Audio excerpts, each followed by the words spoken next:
I'm gonna put on headphones because I don't know how to hold a microphone to pick up my voice the whole time. I'm gonna try this. Everyone else is doing it. Hi, it's me, Bobby. I think that one of the hardest lessons I've had to learn in my life is just realizing that a huge amount of what you learn growing up is just a ton of things to not do. It's so frustrating when you make a big decision and it turns out to be wrong. Like getting the wrong degree, taking a job you hate, signing a lease, and moving into an apartment that turns out to be infested by cockroaches. I've done all of these things, some of them multiple times, sadly. These lessons are almost impossible to pass down to others just by talking about them, though, life is complex and there's just too much to simply reduce to like a Watch Mojo top 10 list or something. If you haven't had someone older and more experienced around to help you through your decisions, someone who's invested in what's going on in your life, then you're probably going to take longer to learn those lessons. And that sucks. Having to just try things out by yourself, even if you do have backup, means you'll have to fail a lot. And failure is a slow way to move forward. Unfortunately, though, it's also the only way. So if you want to make progress towards the things that you want to do with your life, then you have to fail a lot. And I want to tell you first that I'm really sorry about that. It's not something that I ever wanted to hear when I was younger, and it's not something that I want to say right now. I think that there's a lot that just having mentors around can do to alleviate some of the worst pain points of getting older. I didn't have many mentors myself, so it's consequently caused me to have to go out on a limb and screw up a whole lot on my way to figuring out how to live a good life and achieve the things that I want to with it. It's something you can grow into, though. Especially where creativity is concerned, most of life is just making mistakes and trying to find the lessons that are inside of them. With that in mind, I want to talk about a few things that can help you to learn more when you do fail, and maybe to be a bit gentler with yourself in your creative life. We're not all the same. I have a real problem with a lot of the rhetoric I was taught growing up. I grew up in an incredibly conservative small town, and there was a strong sentiment that everybody was fundamentally the same on the inside. Ostensibly, we all had, to some extent or another, the same capacities.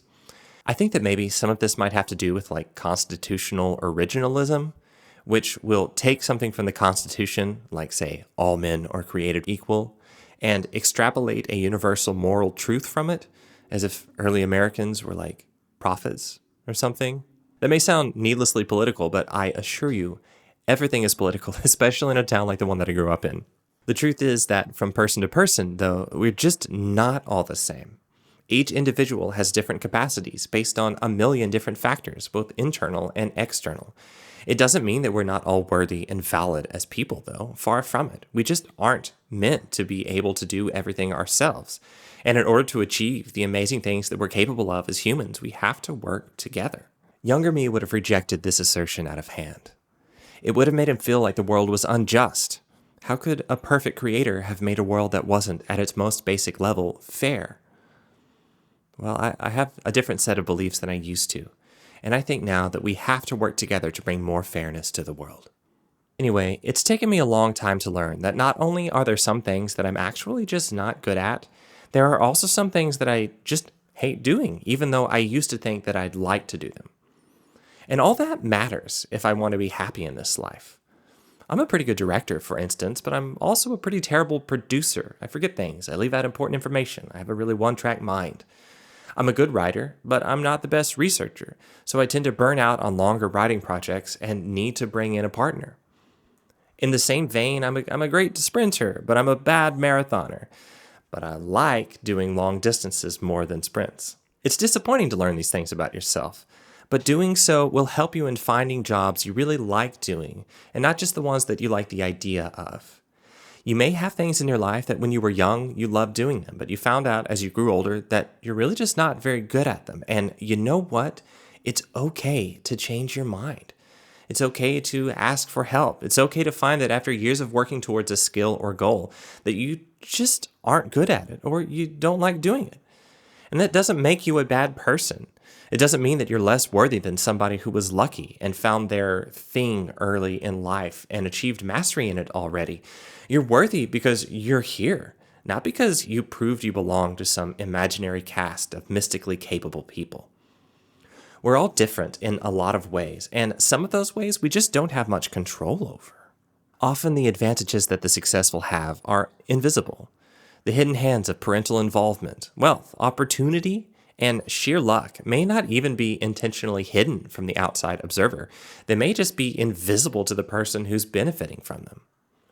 In some ways, I have been very lucky and unlucky in some other ways, but age and experience have taught me a lot about myself and helped me to overcome some of my bad hands and even achieve a few of my dreams in my life so far.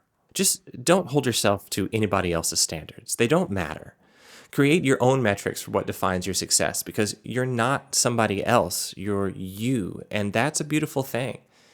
Not because it's politically correct or the nicest thing for me to say. It's beautiful because even the people who seem to have it all together, they're interdependent too.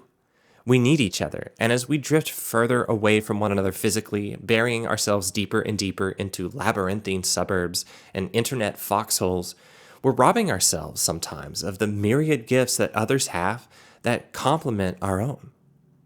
Don't push so hard all the time. In anything worth doing, but especially creative work, holding yourself to an impossibly high standard is a recipe for burnout. I just made a video on that, actually, up there. Say it with me. We live in a society.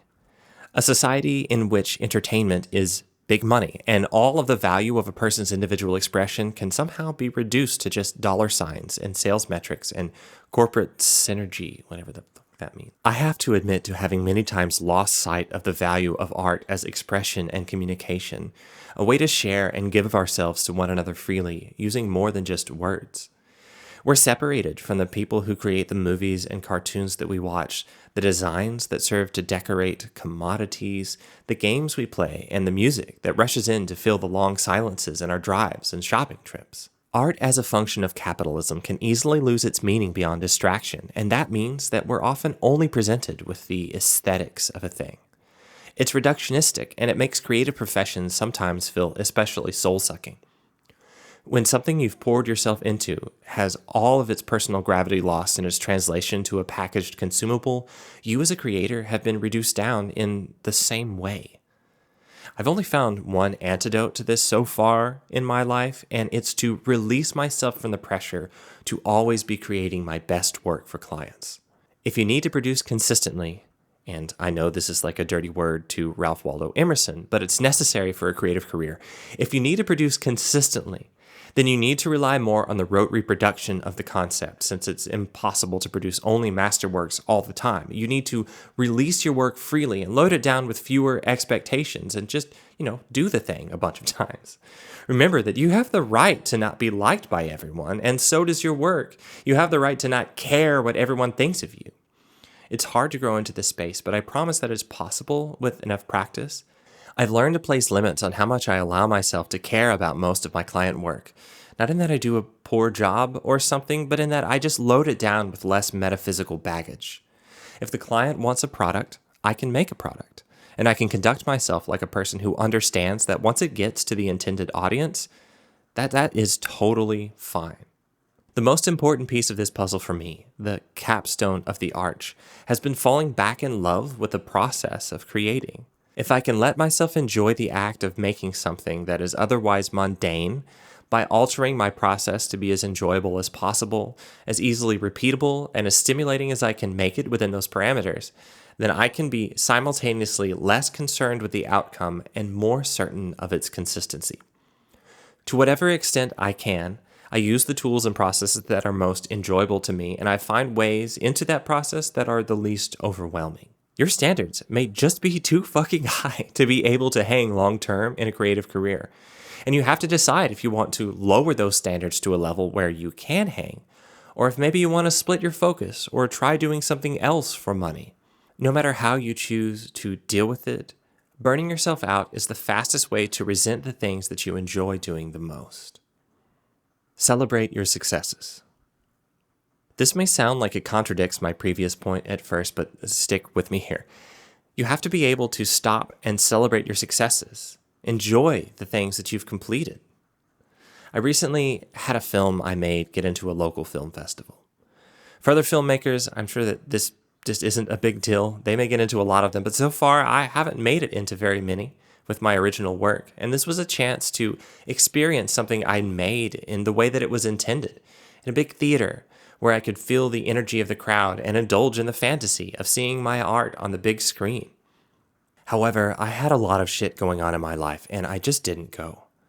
Part of it was just the idea of being in that big of a crowd felt like too much. Another was that I didn't really want to open myself up to criticism at a moment when I felt vulnerable and unable to engage, particularly since I had worked on several films that were showing that night. But another part of it, if I'm being honest with myself, is that I didn't feel like I deserved to celebrate making it. I don't feel worthy of praise or celebration most of the time, and that's something I'm trying to work on, but at that time, even that idea seemed overwhelming and somehow unjust. I'm certain I'm not alone in that.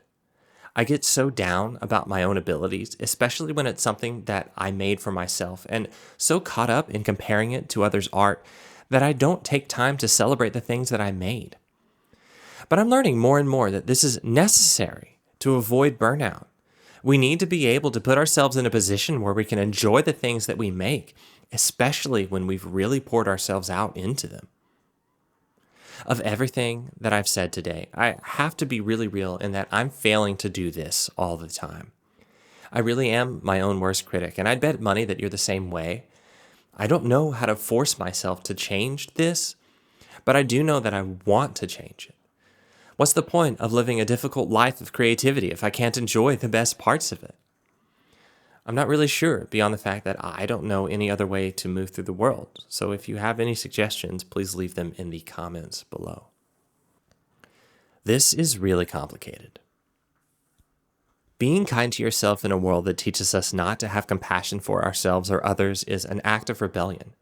Treating yourself as a person worthy of dignity is hard when you've grown up believing that all your worth is tied to what you've produced.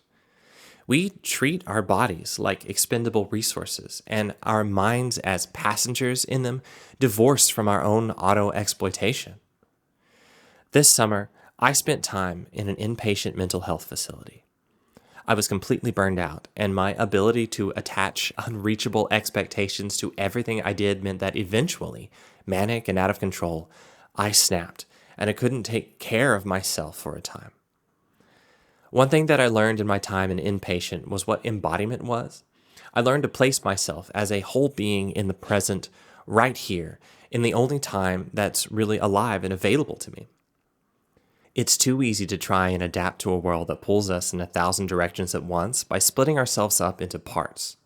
We parcel our desires out and place them at arbitrary crossroads that we imagine will eventually come to at some point in the future. Usually, at least for me, it seems like the things that we postpone for later are the things that are necessary for living a good life right now. And yet we believe that we'll eventually get to addressing that after we've beat down whatever the currently urgent crisis happens to be. But without being present with ourselves and attending to our own needs, we let ourselves become the expendable resources that we're treating ourselves as. By radically deciding to take back the parts of ourselves that others demand we sacrifice to the hope of future success and acceptance, we're rebelling against a world that would rather see us act with docility.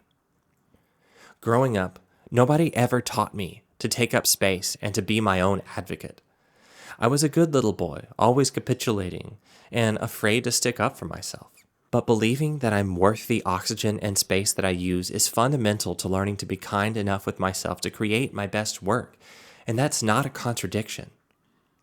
I used to believe that only pressure and punishment would ever take me to where I wanted to be, but I've finally lived long enough to prove to myself that that's just not how things work. Maybe it does for others, but it doesn't work for me, and I'm tired of doing the same shit and getting nowhere, or at least getting there bloodied and resentful all the time. I can make mistakes and not get too worked up about it. I can learn from those mistakes without judging myself a failure for having made them. And I can come back from a hell of a lot more than I realize because I've seen over and over again that as long as you keep moving forward, there will be more opportunities to learn and get better as long as you're open to the process and believe in yourself.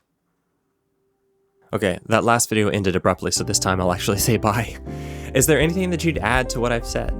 This crop of videos is the first that I've made on this channel in years, and I'm just trying not to overthink them. All I want to do is put stuff out in the world that I think needs to be out there.